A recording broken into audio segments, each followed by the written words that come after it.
నమస్తే BCN news కి స్వాగతం. నా పేరు నీలిమ. ముందుగా ముఖ్యాంశాలు. మండపేటలో వాజ్పేయి విగ్రహాన్ని ఆవిష్కరించిన బీజేపీ రాష్ట్ర అధ్యక్షుడు మాధవ్. ప్రధానిగా ఎన్నో సంస్కరణలు తీసుకువచ్చిన మహోన్నత వ్యక్తి అని కొనియాడిన కేంద్ర మంత్రి శ్రీనివాస్ వర్మ. కూటమి ప్రభుత్వం అభివృద్ధి దిశగా అడుగులు వేస్తుందన్న డిప్యూటీ స్పీకర్ రఘురామ. జిల్లా కలెక్టర్ చదలవాడ నాగరాణితో కలిసి ఊణిలో పింఛన్లు పంపిణీ చేసిన త్రిబులార్. డిత్వా తుఫాన్ను సమర్థవంతంగా ఎదుర్కొనేందుకు అధికారులంతా అప్రమత్తంగా ఉండాలన్న మంత్రి ఆనం. ఎలాంటి నష్టాలు జరగకుండా చర్యలు తీసుకోవాలని ఆదేశం. కూటమి పాలనలో సాగురంగం తీవ్ర సంక్షోభంలో పడిందన్న వైసీపీ ఎమ్మెల్సీ బొత్స. పంటలకు కనీస గిట్టుబాటు ధర కల్పించడంలో ప్రభుత్వం విఫలమైందని ఆగ్రహం. దేశ ప్రధానిగా పనిచేసిన దివంగత అటల్ బిహారీ వాజ్పేయి రాజకీయాల అజాతశత్రువు అని, ప్రధానిగా ఎన్నో సంస్కరణలు తీసుకువచ్చిన మహోన్నత వ్యక్తి అని కేంద్ర మంత్రి భూపతిరాజు శ్రీనివాస్ వర్మ అన్నారు.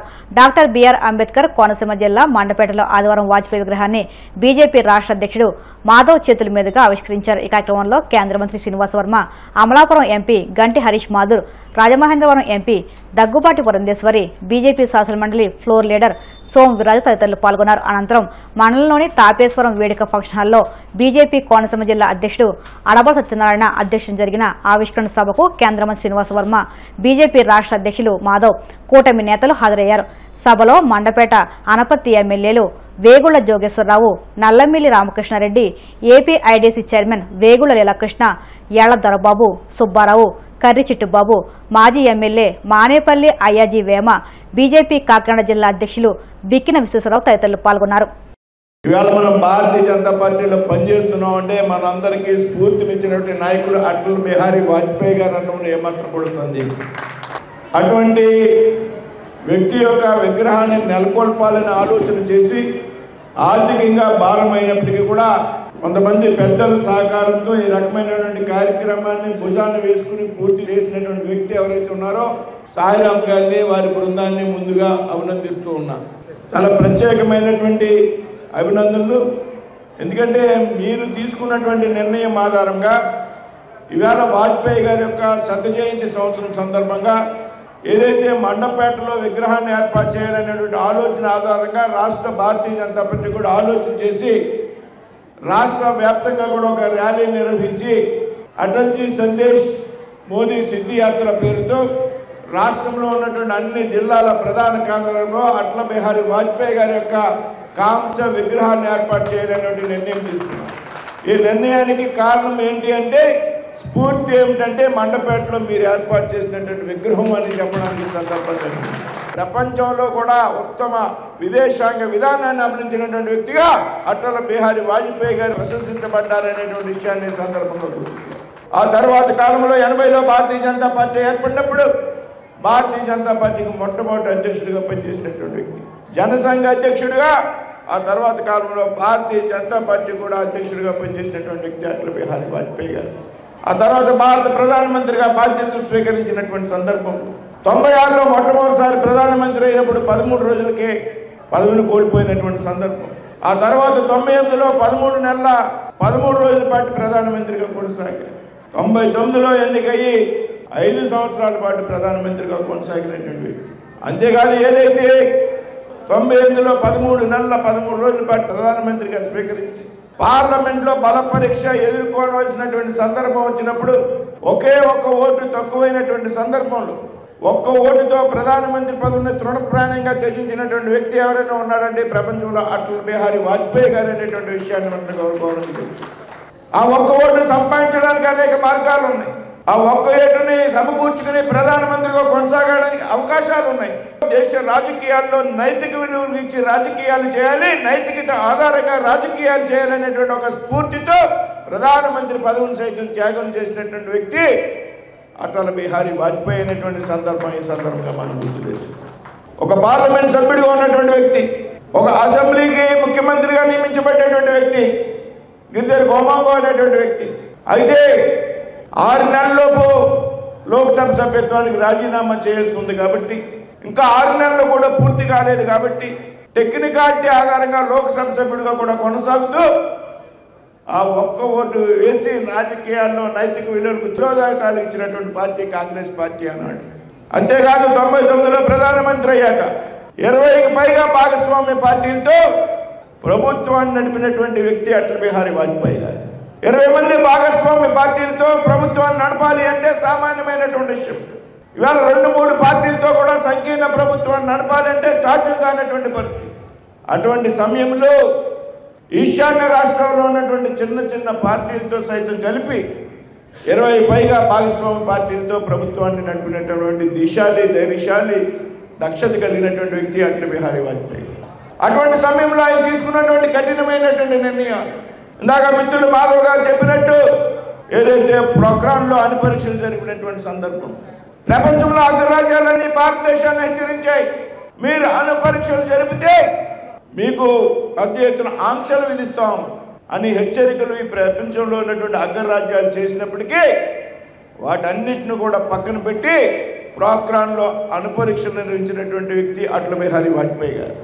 అదేవిధంగా కార్గిల్ యుద్ధ సమయంలో ఒక్కొక్క భారతదేశం స్నేహస్తం అందిస్తే లాహోర్ బస్సు యాత్ర పేరుతో దాన్ని ఆసరాగా తీసుకుని పాకిస్తాన్ కార్గిల్లో పాగా వేయాలని చూస్తే సమర్థవంతంగా తిప్పికొట్టి భారతదేశాన్ని కార్గిల్ యుద్ధంలో విజయకేతాన్ని నిలబెట్టినటువంటి వ్యక్తి అటల్ బిహారీ వాజ్పేయి గారు. అదేవిధంగా ఈరోజు జరుగుతున్నటువంటి అనేక అభివృద్ధి కార్యక్రమాలకు శ్రీకారం చుట్టినటువంటి అటల్ బిహారీ వాజ్పేయి గారు. ఏదైతే పండిత్ దీన్ దయాళ్ గారు చెప్పినటువంటి ఏకాత్మత మానవతావాదం ఉన్నదో, ఏదైతే అంత్యోదయ పథకాలు ఉన్నాయో అవి సమాజంలో అట్టడుగున ఉన్నటువంటి వ్యక్తులకి చేరాలి, అందాలి అనేటువంటి ఆలోచనకు శ్రీకారం చుట్టి పెద్ద ఎత్తున అంత్యోదయ పథకాలకు శ్రీకారం చుట్టినటువంటి వ్యక్తి అటల్ బిహారీ వాజ్పేయి గారు అని చెప్పడంలో ఏమాత్రం కూడా సందేహం ఉంది. ఇవాళ స్వర్ణ చతుర్భుజి పేరుతో 4 లైన్ల జాతీయ రహదారులకు శ్రీకారం చుట్టినటువంటి వ్యక్తి అటల్ బిహారీ వాజ్పేయి అనేటువంటి విషయం మనం అంతా కూడా గుర్తు తెచ్చుకోవాలి. జాతీయ రహదారులే కాదు గ్రామాల్లో సైతం రోడ్లు ఉండాలి అనేటువంటి ఆలోచనతో ప్రధానమంత్రి గ్రామీణ సడక్ యోజన పేరుతో పెద్ద ఎత్తున గ్రామాల్లోకి రోడ్లకి అభివృద్ధి చేసినటువంటి వ్యక్తి అటల్ బిహారీ వాజ్పేయి గారు. అన్నపూర్ణ అంత్యోదయ పేరుతో సామాన్య ప్రజల యొక్క ఆకలి తీర్చినటువంటి వ్యక్తి అటల్ బిహారీ వాజ్పేయి గారు. ఈ దేశంలో సెల్ ఫోన్ మొబైల్ ఫోన్ను సామాన్య ప్రజలకు దగ్గర చేసినటువంటి వ్యక్తి అటల్ బిహారీ వాజ్పేయి గారు. ఈ దేశంలో అత్యుత్తమ భారత ప్రధానమంత్రుల్లో ఒకడుగా ఉన్నటువంటి వ్యక్తి అటల్ బిహారీ వాజ్పేయి. ఈ విధంగా ఇంత పెద్ద ఎత్తున స్ఫూర్తి పార్టీలకు అతీతంగా పార్టీని రహితంగా దేశంలో అందరూ అభిమానించేటువంటి వ్యక్తి అటల్ బిహారీ వాజ్పేయి గారు అనుకునే ఏమాత్రం కూడా సందేహం. అయినప్పటికీ కూడా అవసరమైనటువంటి సందర్భాల్లో కఠినమైనటువంటి నిర్ణయాలు తీసుకోగలను దేశం కోసం అనేటువంటి విషయాన్ని చాటి చెప్పినటువంటి వ్యక్తి అటల్ బిహారీ వాజ్పేయి గారు అనడంలో కూడా ఏమాత్రం. అటువంటి వ్యక్తి యొక్క విగ్రహాన్ని ఈ విధంగా ముందుగా మండపేటలో నెలకొల్పాలని ఆలోచన చేసినప్పుడు మరి అన్ని రాజకీయ పార్టీలు, అది తెలుగుదేశం, జనసేన, ఆఖరికి వైసీపీ పార్టీ కూడా సహకరించింది అనేటువంటి విషయం చాలా సంతోషకరమైనటువంటి విషయంగా నేనైతే భావిస్తున్నాను. ఈ విధంగా ఒక రాష్ట్రంలో స్ఫూర్తినిచ్చి వాజ్పేయి గారి విగ్రహాలు రాష్ట్రమంతా నెలకొల్పాలనేటువంటి ఆలోచనకు శ్రీకారం చుట్టినటువంటి ఈ ప్రాంతాన్ని భారతీయ జనతా పార్టీ నాయకులను, జనసేన, తెలుగుదేశం పార్టీకి చెందినటువంటి నాయకుల్ని, ఇందాక మాధవ్ గారు చెప్పినట్టు వైసీపీ నాయకుల్ని కూడా అభినందిస్తున్నాను. కోటయం ప్రభుత్వం ఇచ్చిన మాట ప్రకారం అభివృద్ధి దిశగా అడుగులు వేస్తుందని శాసనసభ ఉపసభాపతి ఉండి ఎమ్మెల్యే కనుమూరు రఘురామకృష్ణరాజు అన్నారు. పశ్చిమ గోదావరి జిల్లా ఉండి 1వ వార్డులో ఎన్టీఆర్ భరోసా పింఛన్లను జిల్లా కలెక్టర్ చదలవాడ నాగరాణితో కలిసి ఆయన పంపిణీ చేశారు. ఈ సందర్భంగా రఘురామకృష్ణరాజు మాట్లాడుతూ రాష్ట్రం ఆర్థిక ఇబ్బందుల్లో ఉన్న ముఖ్యమంత్రి చంద్రబాబు పట్టుదలతో సంక్షేమ పథకాలు అమలు చేస్తున్నారన్నారు. ప్రజలు మంచితనంతో ప్రభుత్వ చిత్తశుద్ధిని గమనించాలన్నారు. అనంతరం స్థానిక బస్టాండ్ సిసి రహదారికి భూమి పూజ చేశారు. ఈ కార్యక్రమంలో ఉండి నియోజకవర్గ జనసేన పార్టీ ఇన్ఛార్జ్ జుత్తుగా నాగరాజు, నియోజకవర్గ పరిశీలకులు కె నాగబాబు, సర్పంచ్ కమతం సౌజన్య బెనర్జీ, పాలకోడ సొసైటీ బ్యాంక్ అధ్యక్షులు కొత్తపల్లి నాగరాజు, ఏఎంసీ చైర్మన్ కల్దిండి శ్రీనుబాబు, బర్రె సముద్రమూర్తి, కాగిత బుజ్జి, ఎడవల్లి వెంకటేశ్వరరావుతో పాటు కూటమి నాయకులు, కార్యకర్తలు పాల్గొన్నారు.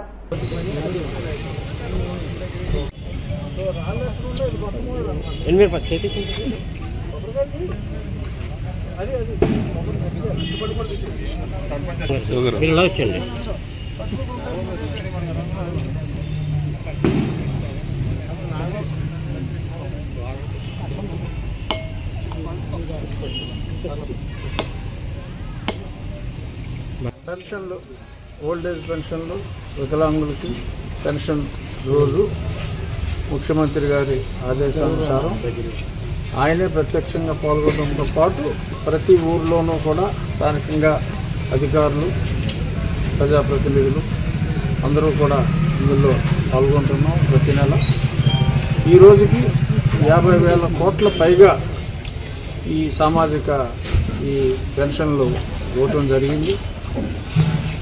ఏ 2 రాష్ట్రాలు కలిపినప్పటికీ కూడా ఇంత భారీ స్థాయిలో సాంఘిక సంక్షేమానికి ఓల్డ్ ఏజ్ పెన్షన్స్ ఇవ్వటం అనేది ఎక్కడ జరగలేదు. ఆర్థికంగా ఎన్నో ఇబ్బందులు ఉన్నప్పటికీ ఒక బాధ్యతగా మాట ఇచ్చినందుకు ఒక బాధ్యతగా కేవలం భారతదేశంలో ఒక ఆంధ్ర రాష్ట్రం ముఖ్యమంత్రి గారు పట్టుదలతో ఈ కార్యక్రమాన్ని చేస్తున్నారు. ప్రజలందరూ కూడా ఆ మంచితనాన్ని ఆ ప్రభుత్వ చిత్తశుద్ధిని గుర్తించాలి. ఈ సందర్భంగా ఇంకా ఎన్టీఆర్ ఆరోగ్య సేవకులు కూడా ప్రతి నెలలో కనీసం 3 సార్లు లబ్ధిదారులందరికీ కూడా చెక్కుల్ని అందజేయడం జరుగుతుంది. సో మాట ఇచ్చిన ప్రతిదీ కూడా నిలుపుకునే దిశగానే ప్రభుత్వం ఆర్థికంగా ఇబ్బందులు ఉన్నప్పటికీ అడుగులు వేస్తూ ముందుకెళ్తుంది. ప్రజలందరూ కూడా చిత్తశుద్ధిని గ్రహించాలి అని చెప్పి ఈ సందర్భంగా మరోసారి తెలియజేస్తారు. దెత్వా తుఫాన్ను సమర్థవంతంగా ఎదుర్కొనేందుకు అధికారులంతా అప్రమత్తంగా ఉండాలని మంత్రి ఆనం రామనారాయణ రెడ్డి జిల్లా ప్రత్యేక అధికారి యువరాజు అధికారులను ఆదేశించారు. నెల్లూరు కలెక్టర్ కార్యాలయంలో జిల్లా అధికారులతో సమీక్ష సమావేశం నిర్వహించారు. వ్యవసాయ శాఖ, రోడ్లు, భవనాల శాఖ, విద్యుత్ శాఖల అధికారులు ఎలాంటి నష్టాలు జరగకుండా చర్యలు తీసుకోవాలన్నారు. సమావేశం అనంతరం మంత్రి ఆనం మాట్లాడుతూ జిల్లాలోనే అన్ని రిజర్వాయర్లలో సమృద్ధిగా నీళ్లు ఉన్నాయని, రాబోయే వర్షాలను దృష్టిలో ఉంచుకుని ఏ రిజర్వాయర్కు గండి పడకుండా సంబంధిత అధికారులు నీటిని వాగుల ద్వారా ఎప్పటికప్పుడు విడుదల చేస్తూ సముద్రంలో కలిసేలా చర్యలు తీసుకోవాలన్నారు. జిల్లాలో ప్రాణ ఆస్తి నష్టం జరగకుండా అధికారులందరూ అప్రమత్తంగా ఉండాలన్నారు. దిత్వా సైక్లోన్ సివియర్గా ఉంటుందనేటువంటి సూచనలు ముందు ఉన్నా ఇప్పుడు వచ్చేటువంటి ఇండికేషన్స్తో కొంత దాని ప్రభావం నెల్లూరు జిల్లా మీద తగ్గుతుంది అనేటువంటిది మనకున్న సమాచారం. ఈ సందర్భంలో అధికార యంత్రాంగాన్ని అంతా మేము కోరేది ఒకటే, ఇది పూర్తిగా నెల్లూరు జిల్లా దాటి వెళ్ళే వరకు కూడా మరి సైక్లోనిక్ ఎఫెక్టు, విండ్ ఎఫెక్ట్ తగ్గినా కూడా హెవీ రెయిన్ఫాల్ ఉండేటువంటి అవకాశాలు ఉన్నాయి. ఆ ఎక్కువ వర్షపాతాన్ని భరించే పరిస్థితుల్లో ఇప్పుడు మన రిజర్వాయర్లు, మనకున్న కెనాల్స్, మనకున్న ఇరిగేషన్ ట్యాంక్స్కి లేదు. ఎందుకంటే ఇప్పటికే 100% అవి ఫుల్ అయి ఉన్నాయి. ఇంకా ఎక్కువ ప్రెషర్ వాటి మీద పడడానికి లేదు. అందుకని ఎక్కడి నుంచి నీరు వచ్చినా వాటిని నేరుగా పెన్నా రివర్ ద్వారా, ఇతర వాగుల ద్వారా సముద్రానికి పంపించేటువంటి మార్గాల మీదనే ఇవాళ అన్వేషిస్తూ ఉన్నాం. కానీ వర్షం పడ్డప్పుడు ఆ గ్రామాల్లో, ఆయా ప్రాంతాల్లో, పట్టణాల్లో, ఎక్కువ జనవాసాలు ఉన్న ప్రాంతాల్లో జాగ్రత్తలు తీసుకోవాల్సిన అవసరం ఉంది. దానికి కావాల్సిన చర్యలు అన్నిటి మీద కూడా ఈరోజు రివ్యూ చేయడం జరిగింది. ముఖ్యంగా ఇరిగేషన్ కానీ, ఎలక్ట్రిసిటీ కానీ, అలాగే అగ్రికల్చర్, దీంతో ఫిషరీస్, పోలీస్ డిపార్ట్మెంట్ ద్వారా హైవేస్ కానీ, state highways, national highways, traffic control A విధంగా ఉండాలి అనేటువంటి విషయాల మీద ఎస్పీ గారు కూడా అన్ని వివరాలు చెప్పడం జరిగింది. ఏదేమైనా నేను అందరు అధికారులందరినీ కోరేది, ఈరోజు రాష్ట్ర ప్రభుత్వం నిరంతరం దీని మీద పర్యవేక్షిస్తూ ఉంది. గౌరవ ముఖ్యమంత్రి గారు ప్రతి hourly basis review special officers తోటి, డిస్ట్రిక్ట్ అడ్మినిస్ట్రేషన్ తోటి, జిల్లాలో ఉన్న ఇన్ఛార్జ్ మంత్రులతోటి కూడా ఆయన సమీక్షిస్తూ ఉన్నారు. పంచాయతీరాజ్ డిపార్ట్మెంట్ వాళ్ళు ఆ గ్రామంలో ఉన్నటువంటి హెల్త్ వర్కర్స్ కానీ, అలాగే పంచాయతీరాజ్ సెక్రటరీలు, పంచాయతీరాజ్ ఆఫీసర్లు అందరూ కూడా ఆ విలేజెస్లో ఎక్కడైతే వాటర్ స్టాగ్నేట్ అవుతుందో నీళ్లు నిలవకుండా చేసి అక్కడ ఎటువంటి మురుగునీరు కూడా గ్రామాల్లో ఉండకుండా మరి ఆరోగ్య భద్రతకు కూడా కావాల్సిన హెల్త్ పాయింట్స్ కూడా అన్నీ చేసుకోవాలని చెప్పి ఇవాళ అధికారులను అందరినీ కోరుతున్నాం. ఎప్పుడు కూడా ఎపిడమిక్ అనేది రాకూడదు. ఈ సైక్లోన్లో అది ఒక మేజర్ ఇష్యూ మనకి. ఆ మేజర్ ఇష్యూని మనం ఎప్పటికప్పుడు దాన్ని అటెండ్ అవుతూ ఉన్నాం. నిరంతరం పర్యవేక్షణ ఉంటుంది. తప్పనిసరిగా ఈ జిల్లా ప్రజలకి ఒక మంచి భద్రతనివ్వడానికి, సైక్లోన్ ఎఫెక్ట్ లేకుండా వాళ్ళని రక్షించుకోవడానికి అన్ని రకాలుగా ప్రభుత్వం పనిచేస్తుంది. ప్రాణ నష్టం కానీ, పశు నష్టం కానీ, ఆస్తి నష్టం కానీ లేకుండా చూడడమే ఇవాళ మా అందరి బాధ్యత. ఆ బాధ్యతను నెరవేర్చడంలో నేను తప్పకుండా పనిచేస్తాను. ఇప్పుడు కాసేపు ప్రకటనలు.